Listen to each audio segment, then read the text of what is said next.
On Wednesday, over 100 people gathered at Delhi's Jantar Mantar, students, activists, and everyday residents demanding urgent action on the capital's toxic air. Their placards read, "Breathing shouldn't be a premium plan," as pollution levels rise year after year. What makes this winter different is that farm fires in Punjab and Haryana, often blamed for Delhi's smog, dropped to their lowest levels in 5 years. In fact, stubble burning reduced by nearly 90% compared to 2021. Yet, despite this dramatic reduction, Delhi's air quality stayed stuck in the very poor to severe zone through most of November. This disconnect has forced experts, courts, and citizens to ask, if the stubble burning problem is smaller this year, then why is the air still so toxic? The answer is Delhi's own emissions. A new analysis from the Center for Science and Environment shows that the city is trapped in a toxic cocktail of pollutants, PM 2.5, nitrogen dioxide, and carbon monoxide, most of them coming from traffic, industries, waste burning, and solid fuels. During rush hours, these pollutants spike together, proving how strongly vehicles drive daily pollution in the city.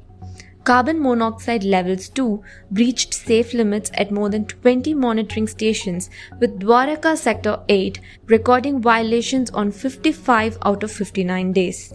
These trends make it clear that Delhi's own emissions are the primary cause of its pollution crisis this winter. Adding to the concern is the rising number of pollution hotspots across the capital. In 2018, there were only 13 such areas. Now several new neighborhoods show dangerously high PM 2.5 levels. Jahangirpuri has become Delhi's most polluted hotspot with an annual concentration of 119 micrograms per cubic meter, followed by Bhavana, Wazirpur and Anand Vihar. Meanwhile, places like Vivek Vihar, Alipur, Nehru Nagar, Siri Fort, Dwaraka Sector 8 and Patparganj have joined the list, crossing 90 micrograms. The crisis extends beyond Delhi as well. NCR towns such as Bahadurgarh suffered a 10-day-long smog episode, in some cases worse than Delhi, proving that the region behaves as one single polluted airshed where toxic air moves freely across borders.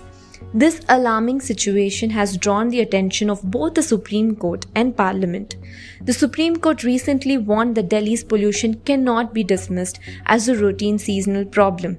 The Chief Justice even questioned the long-standing belief that stubble burning is the main cause, pointing out that during the COVID lockdown, skies were clear even though crops fires continued. In Parliament, MPs called Delhi's air a public health emergency, citing over 17,000 pollution-linked deaths last year and massive economic losses. Despite this, government responses so far have fallen short.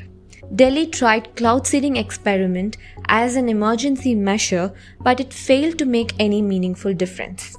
In response to rising public anger, Chief Minister Rekha Gupta has now announced a new high-level committee with special powers, calling pollution an emergency mission. On Saturday, teams of the Transport Department and Delhi Traffic Police fanned out across the city's borders as a ban on non-Delhi registered commercial vehicles with BS3 or lower emission standards came into effect. Only BS6 vehicles and commercial vehicles running on CNG, LNG or electricity are exempt. Meanwhile, Delhi's Environment Minister Manjinder Singh Sirsa has also pushed for strict time-bound action across NCR, starting with Anand Vihar, one of Delhi's most polluted zones. But experts warn that without deep structural reforms in transportation, fuel use, waste management and industry, these steps will remain temporary fixes. Until the city commits to large-scale changes, the air will remain toxic.